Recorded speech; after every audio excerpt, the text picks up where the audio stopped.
And welcome back to the Cover 3 podcast here on CBS Sports. That's Tom Fornelli. I'm Chip Patterson coming to you live at youtube.com/cover3 and all across the 24/7 Sports Facebook network.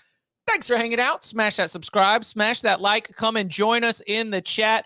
3-hour Myrtle Beach pregame show starting now. No, I'm just kidding.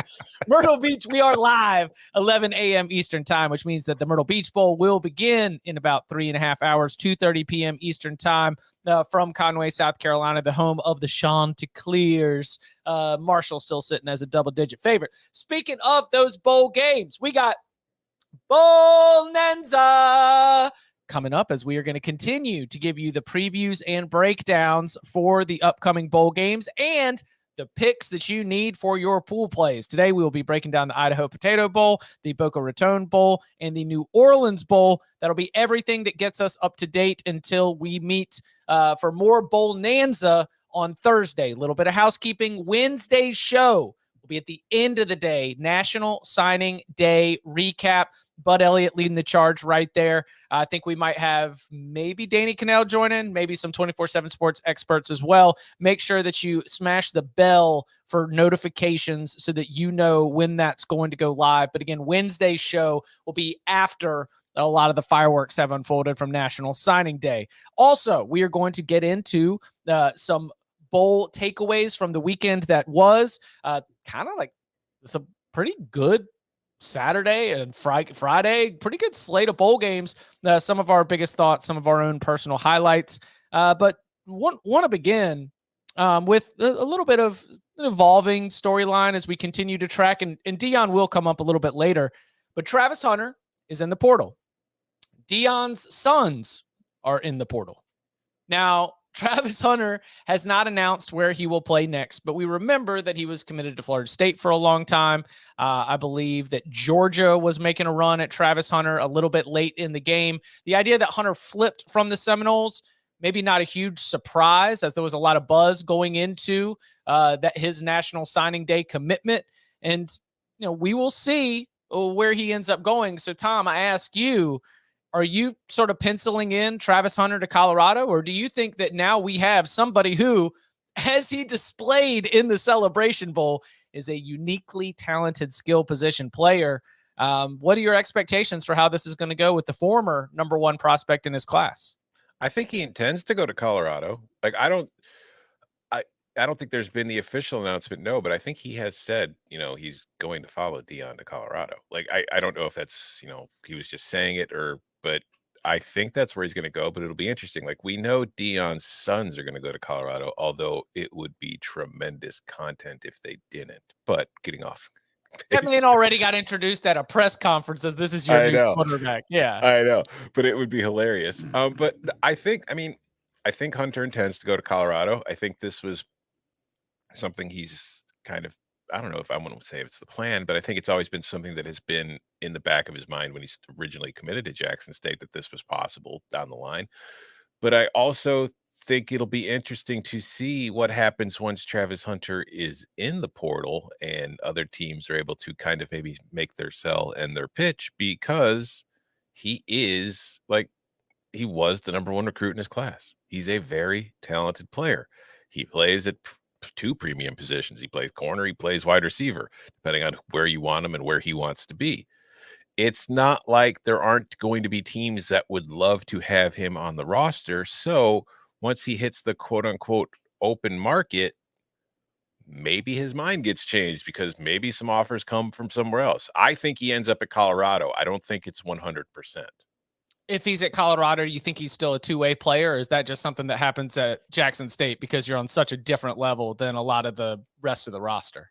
I think that he could be if he wants to be. And I mean, if you're going to be a two-way player, who else to play with other than Deion Sanders? Yeah. And that could also be part of the appeal to Colorado. Like, maybe Alabama or Georgia or a top, like a college football playoff contender, wouldn't let him play both ways if he wants to. And maybe that's part of the reason Colorado would be more attractive, because he knows Deion will let him do it if he wants to. But I don't know. That's up to Travis Hunter, whether he decides his future is at receiver or at corner or somewhere else. He's really talented. There's probably a few different positions he could play.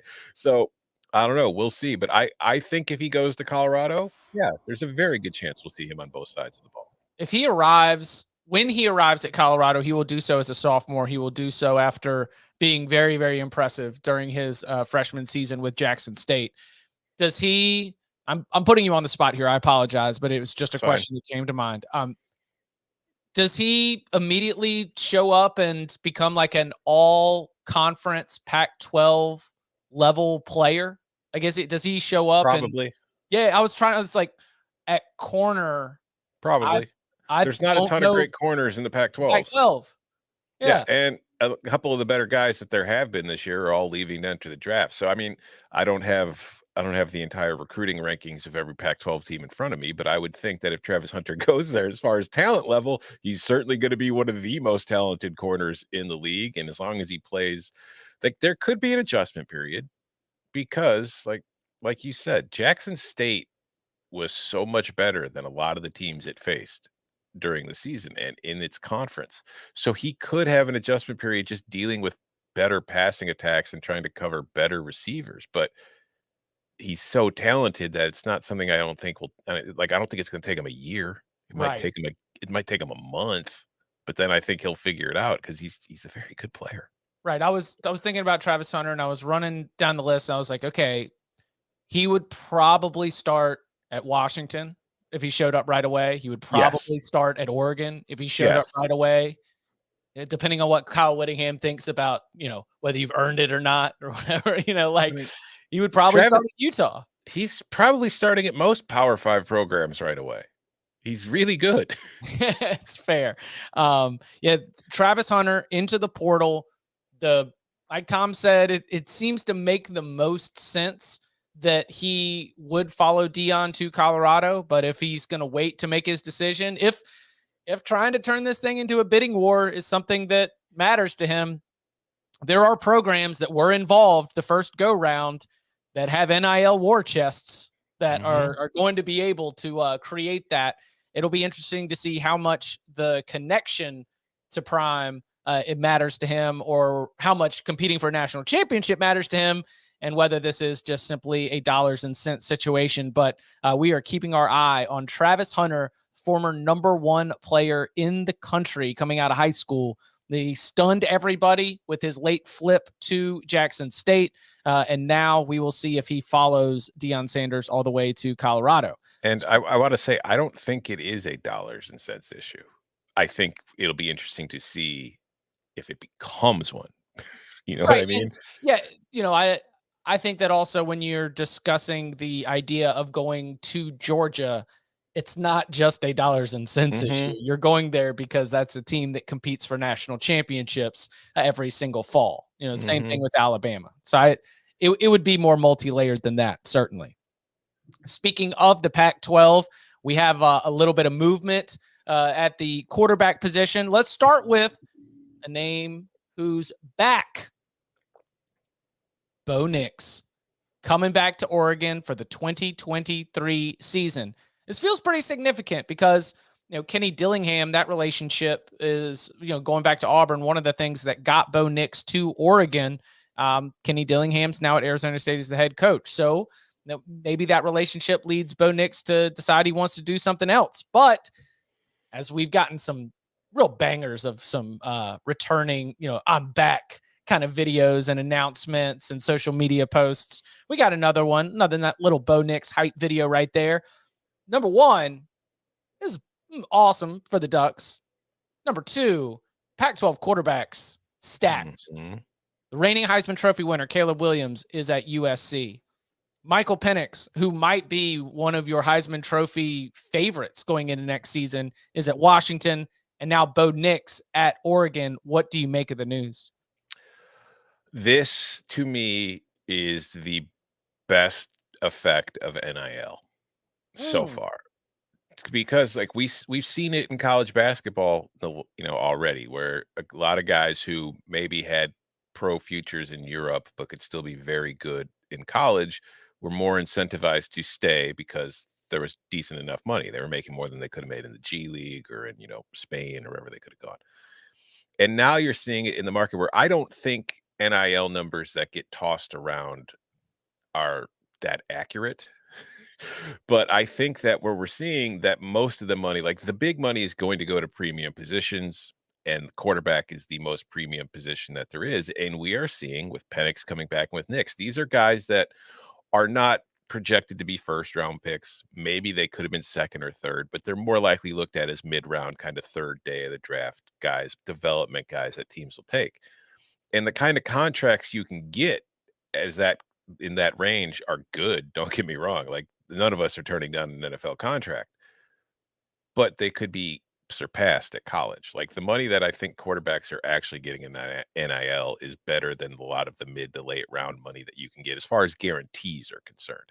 So the effect is Penix comes back, Nix comes back. So they get another year to both maybe enhance their draft stock while also, making more money than they probably would make sitting in an NFL camp. So it's really good for the sport from that aspect, because you look at the Pac-12, like you just mentioned, Caleb Williams, Michael Penix, and Bo Nix are all back. So you've got 3 really good quarterbacks in your league. And that's the one thing that in this sport, it's not like expanding the playoff, I don't think will lead to parity as much as NIL will in this situation, because you keep good quarterbacks and you spread them around more instead of them all leaving or being funneled to the major programs. And that increases the talent level of every team around the country. It makes more teams competitive. It makes things far more interesting. I think that is a much larger impact than the playoff will have in the future. So I think it's great for Oregon.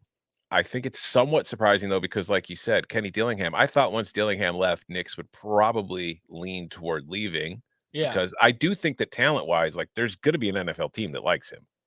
Like, all that stuff is there that teams are gonna like and they're gonna be interested in, but it's awesome. I think it's great that he's coming back. I think it's great. I mean, the other one I'm sure we're gonna get to that I was surprised by was Max Duggan leaving. That surprised you that Yes. Max Duggan was off to the NFL. Why? Yes. Because you thought that he would have a similar opportunity for, NIL and come back and be able to, not go through that same kind of situation? Yeah, because I like Max Duggan. I think he's a very good college quarterback, but I think that when you compare his skill set to guys like Michael Penix and Bo Nix, I think they're fairly equal in a lot of areas, and I would think that maybe some teams will probably prefer Nix and Penix because of their arm strength over Duggan. So I was surprised that Duggan, unless he's already heard from a team that's like, "Hey, we're gonna take you in the first couple of rounds here. We really like you." And I doubt that's the case. I was surprised he was leaving to go to the NFL, but maybe he's just done with being in school and maybe he just wants to start his life, whatever it is. But I don't know. Or maybe TCU just doesn't have the kind of NIL game that Oregon and Washington have right now, and he doesn't want to transfer and do it somewhere else. Very, very possible. Love that we're able to welcome in, fresh off that Boca traffic, Danny Cannell, an NFL quarterback who had to has to weigh these same decisions. But Bo Nix coming back, Max Duggan going pro. When that conversation was going on yesterday, my first thought was like, did you see that man breathing for his life? He's got to get out. That boy has taken a beating. That boy, he had like health issues when we thought that Max Duggan was going to have to retire from the game of football. And he made his way back to carrying and dragging that offense through the final 2 to 3 games of the season. And he was, I thought going to collapse on the field right there in Jerry World. I was like, I understand the NIL can create some payments, but I understand why Max Duggan has decided that he wants to go ahead and cash in on this Heisman finalist season for whatever he can do to be able to take his game pro. Yeah, it might not be an indictment on anything. It might just be a guy making a decision because he wants to give the NFL a shot, like kind of what Tom was saying. I mean, I did 4 years. I was in Tallahassee for 4 years, and I was ready to go. I was kind of like, all right, I've tried everything here. Let's go. Like, is Max Duggan's stock going to go higher than runner-up in the Heisman Trophy? No. I don't think I think he's probably going to be a 5th round, maybe at the highest. I think he'd probably go 6th or 7th, maybe. So like financially, if he had the opportunity to go back to TCU and secure a nice NIL deal, yeah, I think like from a straight business perspective, that would probably be the best decision.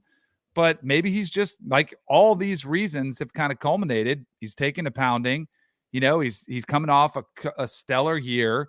They're getting to the playoffs. Like, what more is there left for you to accomplish there? And he wants to try the next goal. So I wish him the best. I think he would have been, again, like, I think Bo Nix did the right thing by coming back. Again, like, where are you going to go? But I think Oregon probably is able to afford a little bit more than TCU is, without question. Also, some of these players, when they've already used their one-time transfer waiver, that, granted, again, as we've said before, depending on where your academics are, if you could be a graduate transfer, that can additionally be a way to change a school again and not have to sit out. We've got, staying in the Pac-12, we got a new quarterback commit for UCLA. It's Collin Schlee, the former Kent State quarterback, announced that he has committed to UCLA. Now, the Kent State offense with Schlee at the helm was very productive, but didn't we have a lot of big names connected to UCLA?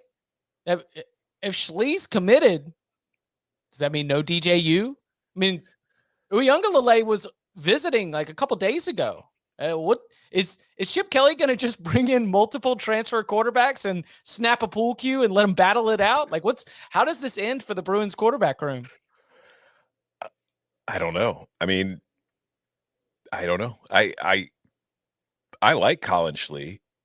I don't know if I'd like him more than DJU, honestly, because if you look at Schlee's performance at Kent State, he was a good player in that offense. But you go to those games at the beginning of the year when Kent State had to take the paycheck games against Washington, Oklahoma, Georgia.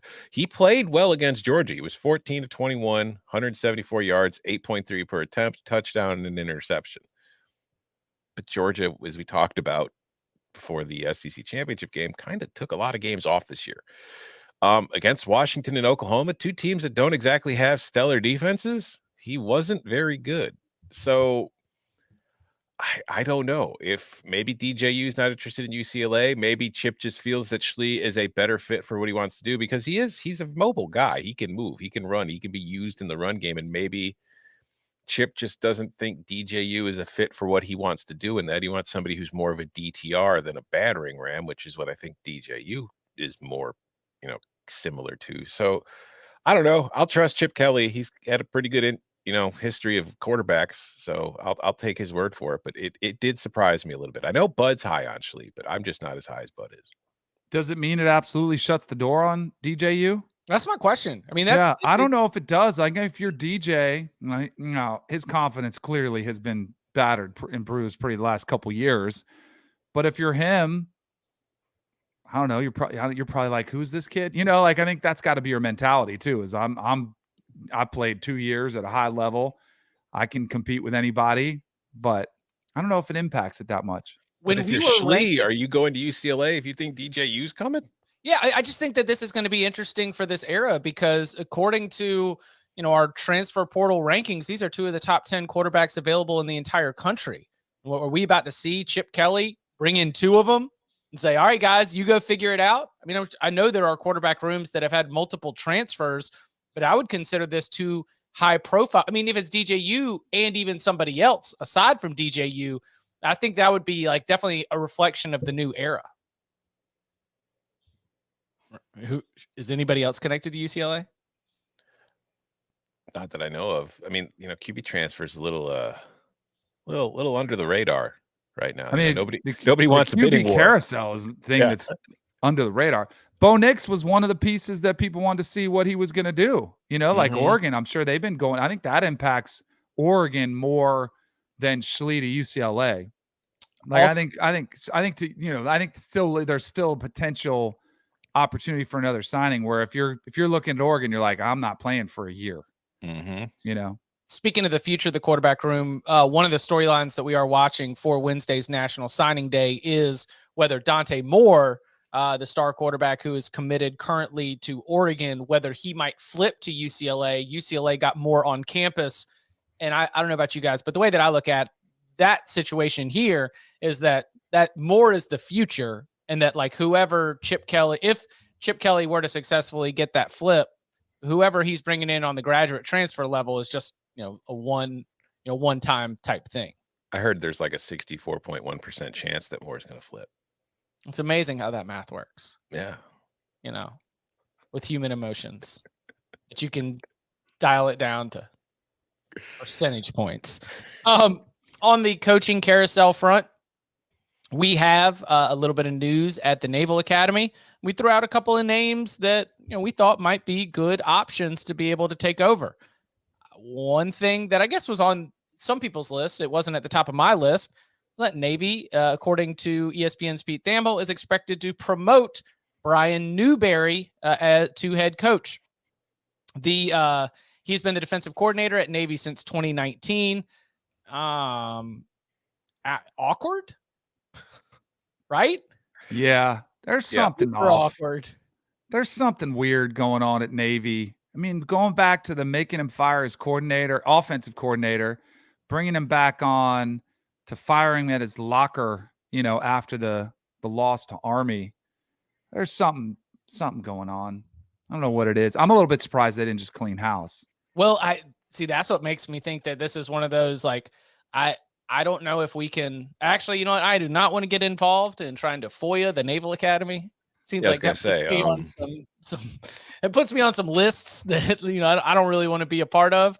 But if somebody wants to do some hard, what they call it, gumshoe reporting, like I'd be curious to know what those conversations between the athletic director at Navy and Brian Newberry have been, whether Brian Newberry's like, listen, I'm telling you, I would do this better. You got to get Ivan Jasper out of here. You got to get Kenny Amatalolo out of here. Dog, just give me a chance. I'll show you. I've been here for 3 seasons. I've seen what sure feels like it, doesn't it? I know. Oh. Yeah, it's it's a good hire. I have no idea if it'll work out. Sir, yes, sir. Whatever you say, sir. Sir, yes, sir. This is why this is one of coach's worst nightmares too, because you want to hire a good staff, but man, you got to hire people you trust that aren't, because there's always somebody looking for an opportunity. That wouldn't surprise me at all if what you're talking about, Chip, has been taking place. It just, it's. And even if it's not outright, it just smells funny when the DC who just showed up, is named the new head coach after the incredibly popular winningest coach in program history who's been there since 2007 gets fired in the locker room in his locker right after a heartbreaking gut punch of an overtime loss. Yeah, there's clearly some fraying in that relationship. Stephen Godfrey, almost cryptically said, we have a Kevin Steele situation on our hands. I think the only difference is this was executed all the way to the finish line. Well, who is like the big Navy booster? Northrop Grumman? Who would be like the Armed Force Steelers? Oh man. All right. Speaking of those, the Armed Forces, we'll have our Armed Forces Bowl preview and look ahead here as Bowlnanza rolls on in just a little bit. I wanted to at least get some highlights or thoughts on the weekend that was. We already talked about Travis Hunter being in the transfer portal. What might happen with Hunter's future? How many eyes we get on the Celebration Bowl in general? I watched it was a good game. I watched the fourth quarter and overtime. I was like, oh, what we got going on here? It was thoroughly entertaining. And I thought Travis Hunter lived up to the hype. Like, you're always kind of curious. And I thought Shador made some really nice throws too. I mean, he looked calm in leading the game tying drive at the end of the game.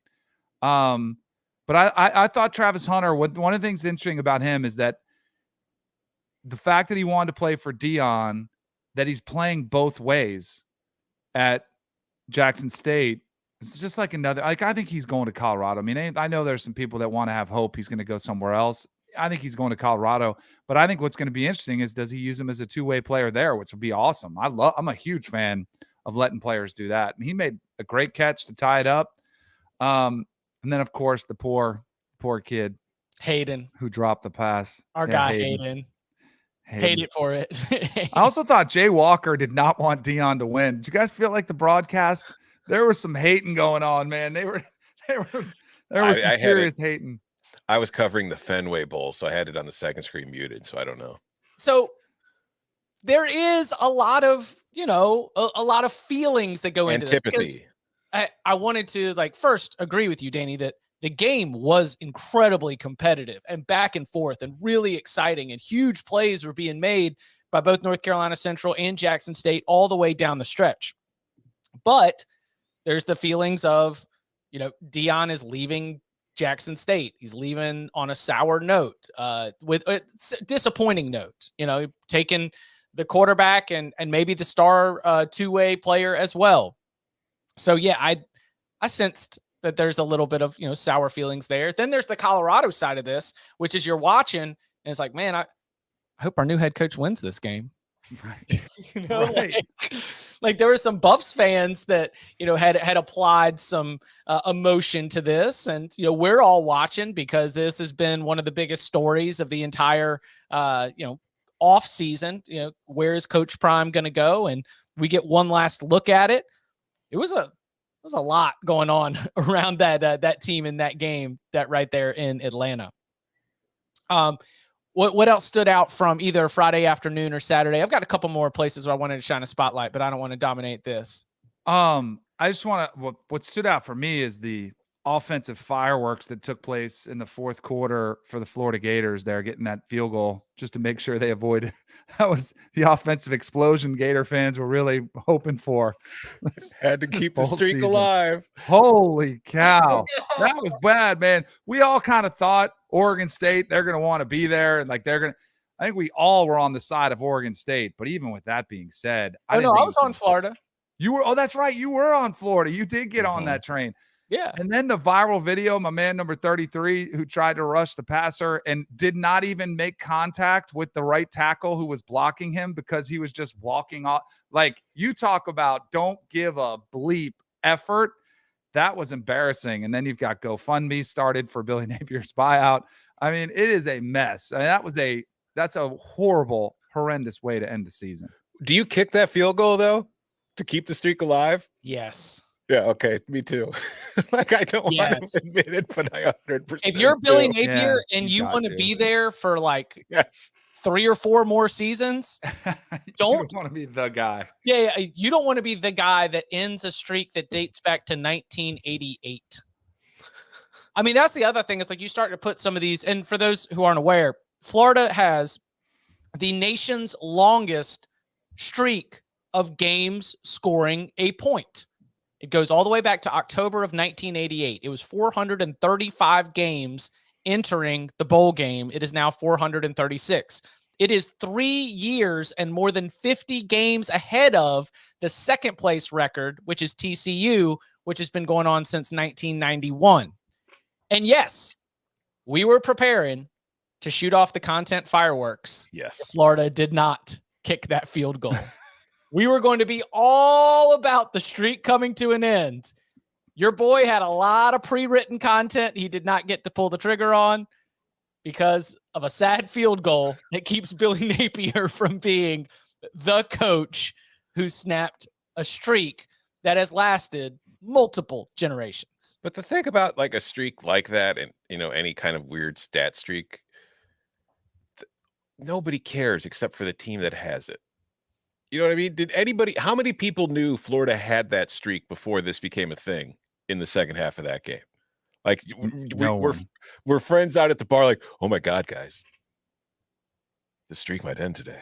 I know a Florida graduate who knew it immediately. Yes, I know. But I'm saying it's like, that's one of those records where it's like, you only care about it if you hold it or when it ends.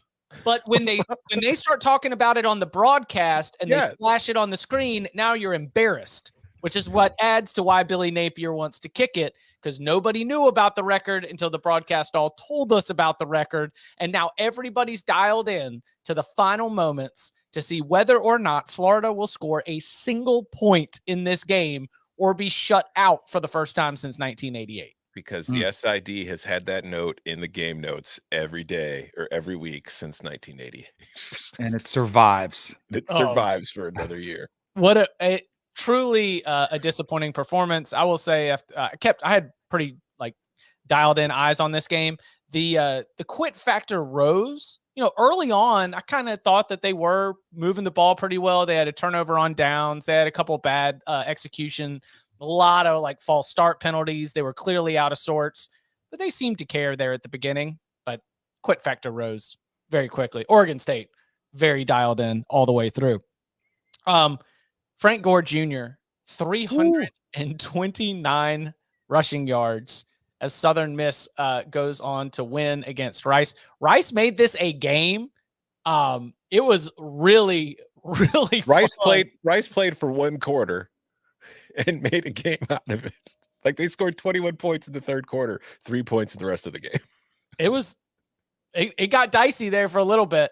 You're sitting there like, okay, Southern Miss, this is not going to be good to lose to the 5-7 team that only got into the bowl season because they got good grades. But like Frank Gore Jr. legitimately was not going to allow that to happen. A bowl record, I believe, like an FBS bowl history. record. Yeah, in the history of bowl games, it was phenomenal. Do you think he stays there? Yes. Like, wouldn't you? He is going to stay there. He tweeted after the game, "I'm not going anywhere." Really? Yeah, I know it is surprising. I mean, it's not surprising, but that is somebody who would get interest from Power 5 programs. Yeah. I'm surprised because I think the interest would be there, and I'd like to see him. He's put that team on his back so many times. I mean, they had him playing quarterback, they had him playing wildcat over the last. I mean, it's been pretty phenomenal the job he's done, and Miami makes sense, but I do think like if you're happy, you're happy. Good for him. I mean, I do. He's Frank Gore's kid, but he's not Frank Gore's size, right? You know what I mean? So it's like I do wonder, like part of the reason he probably wants to stay there is because he's happy there, but also because he can do that there. He can be a workhorse in Conference USA or the Sun Belt now. Sorry.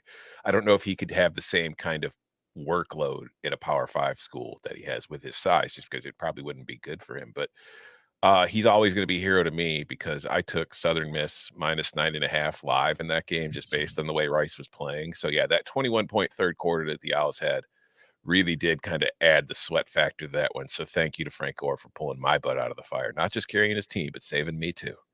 I didn't get to watch Boise, North Texas, but that was much closer and much more competitive than I imagined. Yeah, Boise State was missing a few guys in the secondary. And that became a problem for them. Yeah. And then also it took them a little too long, I think, to just realize, Taylon Green and Ashton Janty, we don't really need to do much else other than these two guys in the run game. And once they figured that out, they kind of established, they took control of that game. You know what else I learned was the UTSA Troy game, which was a really good game. I think UTSA's jump to the American is going to be challenging. Right. And we all kind of knew that, but I think it's going to be a little more challenging than even because I thought they would. Frank Harris specifically, he struggled. He had the 2 picks. He did not play great. He was a little bit confused by some of the defensive schemes.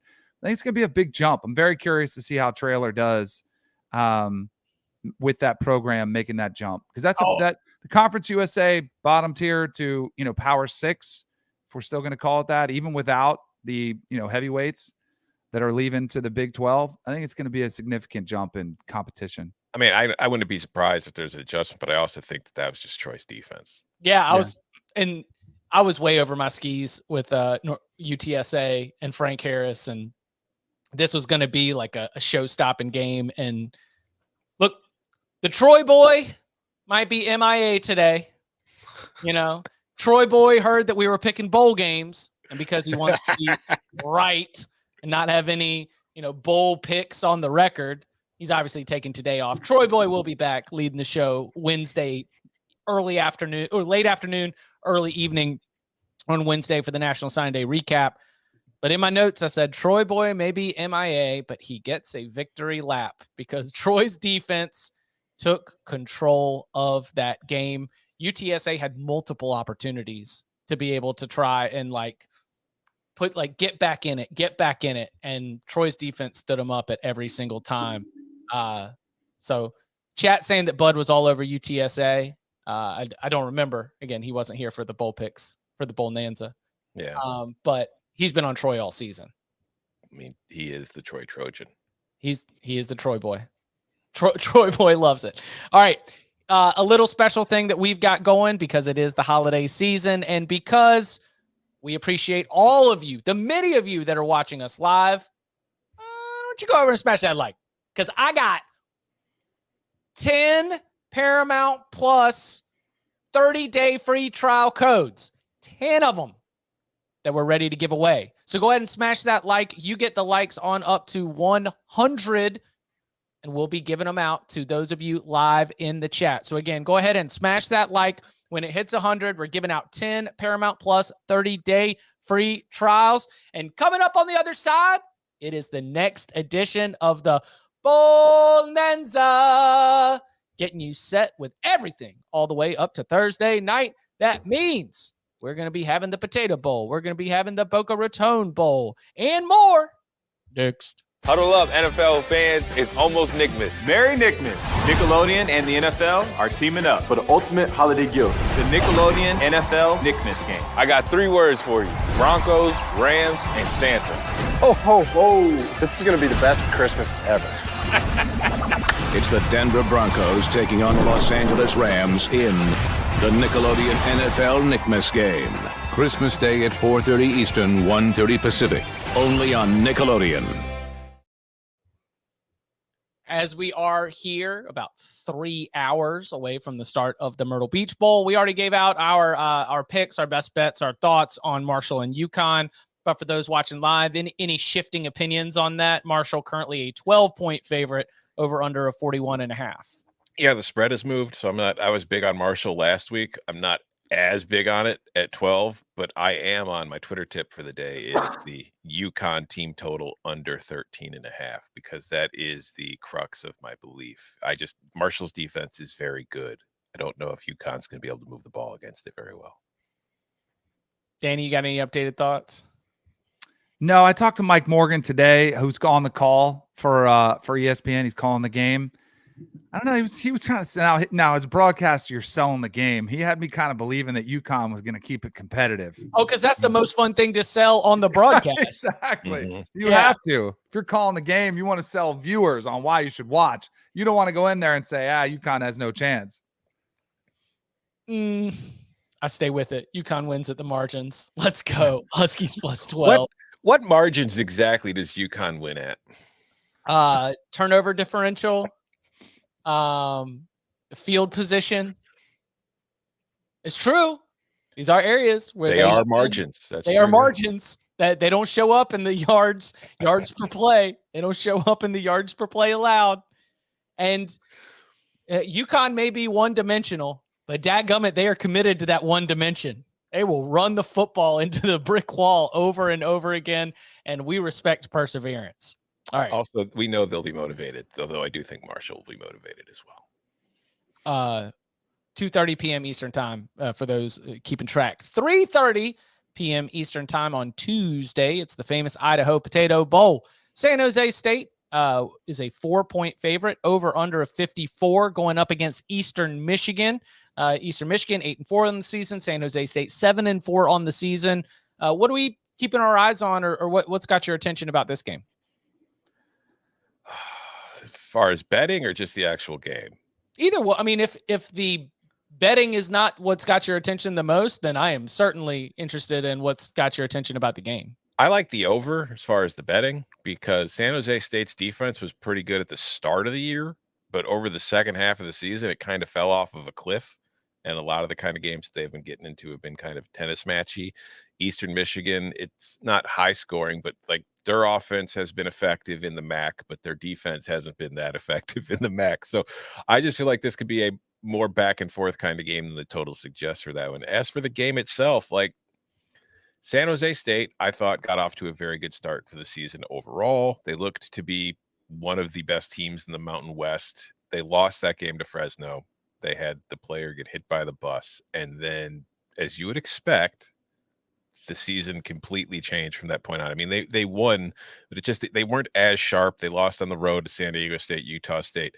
It was a season that started off a lot hotter than it finished. So it'll be interesting to see how they show up for this game, because I do think that on paper, they're a much better team than Eastern Michigan. But Eastern Michigan, you know, I say it a lot about a lot of teams. They play hard. So I think the Eagles are going to show up. This should be an interesting kind of fun game. I like San Jose State. I think that the kid from Hawaii that's playing quarterback there now, Cordero. Yep. Yeah, he's had a pretty solid year throwing the football. You know, they spread it around a little bit. I'm going to go with the air attack. I want every one of those points. Give me Eastern Michigan plus the 4. The best mistake that I make every single bowl season is taking how a team finishes into account. And you know what, you mentioned the way that things went for San Jose State. How about Eastern Michigan winning 4 out of the last 5? Like, its best games of the season, not even just, win-loss wise, but some of its best performances of the season were coming down the stretch. They actually tied with Toledo for the division championship, losing the tiebreaker to the Rockets. And we think about what it's going to be like in Boise, Idaho, in this cold kind of weather. Yeah. And not that San Jose is tropical necessarily. Did you see the forecast? Because I just saw it. It's 19 degrees, right? Yes. Yeah. I just think that Eastern Michigan Eastern Michigan has played on field turf in cold weather. San Jose State does not have to deal with those conditions. Though San Jose State obviously has played in this stadium before as a Mountain West opponent, kind of like Eastern Michigan here. Give me the Eagles. Yeah, that's going to be interesting to see how Spartans come out in 19-degree weather. How fired up they are for this one. Because Eastern Michigan, like you said, Chip, this is what they live in. They play on a gray field. This is the weather they're meant for. Experience on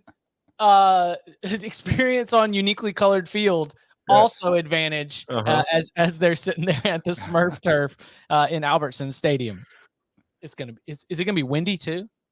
I don't think it's supposed to be too windy, no, but when it's 19 everything degrees. feels windy.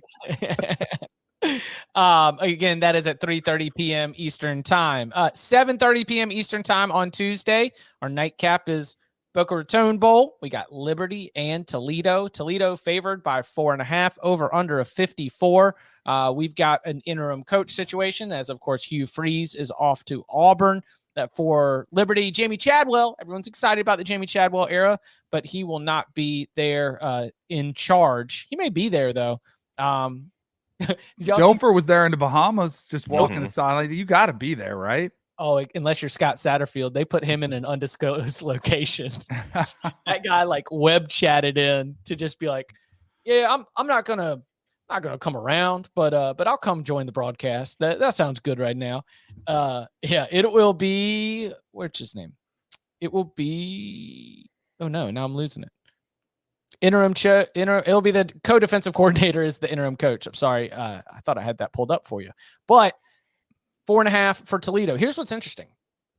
The very first game that Jason Candle was ever a head coach was the 2017 Boca Raton Bowl, and he won that game. He had just been promoted after Matt Campbell had left for Iowa State. They beat a then top 25 Temple in the game. There was a driving rainstorm. Woohoo. The era is bright. 1-0 overall, first bowl win. Jason Candle has proceeded to lose his next 4 bowl games. And in all 4 of those bowl games, Toledo was the betting favorite. So as Jason Candle, who has a long track record, relatively, of failing to cover the spread and losing outright with a favored Toledo team, as he returns to Boca Raton, where the magic all got started, is he going to be able to tap into that and actually deliver a bowl win for the Rockets? What's our best bet here? I have no idea. Because as you said, Toledo has not been trustable as a favorite. It often fails to cover. A lot of times but it's playing a Liberty team that really seemed to pack it in at the end of the year, even before the Hugh Freeze move became official, just because everything had suddenly become, Hugh Freeze to Auburn. And we saw in that last game of the regular season against New Mexico State? Yeah, they got throttled by New Mexico State. Yeah. Yeah. So I cannot trust Liberty. I don't trust Toledo. Under? Yeah. Oh, no. I'm going to watch this game because there's a decent chance that it is going to be a hot mess, but I have no idea what's going to happen in it. I'm going to go Rockets. I can't wash out seeing that Liberty team go from beating BYU and Arkansas in back-to-back weeks to losing to UConn, losing to Virginia Tech, and then losing to New Mexico State. Factor in Toledo. Again, this is the mistake that I make. Feel free to fade as you want, but Toledo's got actually a pretty nice defense. Under could be a very good play. I agree, but I think that Toledo, man, they are desperate to be able to get a bowl win. It's been a long time, and in Liberty, in that sort of transitional state, I'm going to go with Toledo here. I'm going to go with Chip with Toledo and the under, but I got more about the impact that Liberty had at the end of the season. Like, this looks like a team that hung it up, but I don't know. It's a little windy here outside. Maybe I'll slow down the pass games. Gonna be windy in Boca. Since it's not just a Jason Candle thing, by the way, since 2003, Toledo has been in 11 bowl games. This will be their 12th. They are 3-7-1 against the spread in those games. Yuck. Why? I don't know. Probably a lot of it's matchups, but also, it's Toledo, so they've genuinely got all these guys opting out to prepare for the NFL draft. That's true. I mean, I went back and I looked at every one of those games where Toledo lost under Candle and failed to cover, and some of them are bad losses. Mm-hmm. Like, App beat them like 40-something to nothing in Dollar General Bowl after Toledo had just won the MAC championship. Hold on. Yikes. Is Liberty 3-0 in bowls in their history? They are. Yeah, here's a fun little note. If Liberty wins, they join the aforementioned App State Mountaineers as the only programs in FBS history to be bowl eligible and win the bowl in the first 4 years of bowl eligibility. Oh, wow. We're going to have to get a story ready for that one if they're winning in the fourth quarter. Buddy, as somebody who's on the Boca Raton Bowl duty, don't act like I don't have these storylines down pat ready to go. We'll be wrapping presents and firing up nugs on the Boca Raton Bowl on Tuesday night. All right, Wednesday. Again, this will be the last one. When we get back together Thursday, 11 a.m. Eastern time, we will hit you with the Armed Forces Bowl, the Friday slate, and much more. Wednesday, Western Kentucky and South Alabama. This is the New Orleans Bowl, 9 p.m. kickoff. Remember, Austin Reed into the portal. Then he does the Michael Jordan "I'm back" announcement. So he's coming back to Western Kentucky. Maybe he might have been linked to Louisville, but whatever Western Kentucky needed to do to get it right for Austin Reed to come back, they were able to do. South Alabama, phenomenal defensive team this year. Great season, 10-2 overall. The head-to-head loss to Troy really kept them from competing for a Sun Belt championship, but this was one of the best teams in the Sun Belt. Jags are 4.5-point favorites, over under a 55.5. What's the best bet? Jags. Yeah. I just think here's your correlation, right? We just talked about earlier the UTSA Troy game. Troy's defense completely shuts down UTSA's offense. UTSA was far and away the best team in Conference USA this year. Western Kentucky was not the best team in Conference USA. It's playing a South Alabama team that really is not far off. It might be exactly on the same level as Troy. That means South Alabama is going to beat Western Kentucky. Plus, Conference USA is currently 1-3 in bowl games. That includes the UTSA loss. Its only win was the UAB win over Miami of Ohio, which is a now 6-7 team. So, yeah, I think we're fading Conference USA from here on out, boys. Yeah, I'd lean the under too. Mm-hmm. I think they'll slow down the Hilltoppers offense. I think South Alabama they're not going to be shooting the fireworks. Little complimentary football against UCLA. They almost beat UCLA. Yeah. Remember that? Yeah, well, that was a Chip Kelly non-conference game. What happens there. Can't count that. No, I think that's just South Alabama's good, guys. Yeah, the only losses of the season, 1 point at UCLA and 4 points against Troy. Again, if you want to look at the style, and a great point by Tom with the correlation of these, Sun Belt title contenders going up against Conference USA teams with explosive offenses. When Troy and South Alabama met, 16 total points, 10-6 Troy. So under I like, but I'm going to go with South Alabama as well. They finished the season very, very strong, and that defense is stout. So we'll go G5. What? It's the best G5, or at least it will be for sure in the next couple of years after AAC loses all those teams. South Alabama will be the best. No. The Sun Belt. No, the Sun be Belt better is the than the best American P5 league for sure. Yeah. A few more years, it'll be no question about it. Faden Cusa, Sun Belt. The Sun Belt rises. There we go. Storylines heading into 2023 unfolding here in the 2022 bowl season. Again, Wednesday's show. It's going to come maybe about 6:15-ish p.m. Eastern time. Breakdown of all the National Signing Day storylines. Then we will be back Thursday at our normal 11 a.m. Eastern time slot to be able to give you our next round of BOWLNANZA. And you can follow him on Twitter at Tom Fernelli. You can follow him at Danny Cannell. You can follow me at Chip_Patterson. Wait. Drop your handles in the chat right now.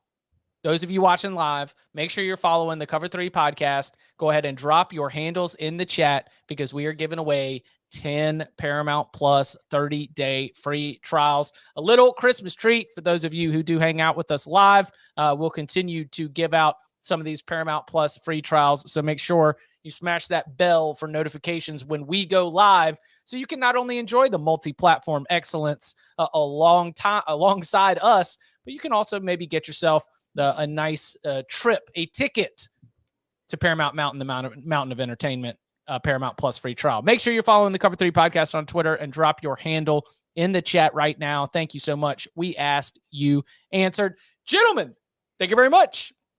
Messi is Italian.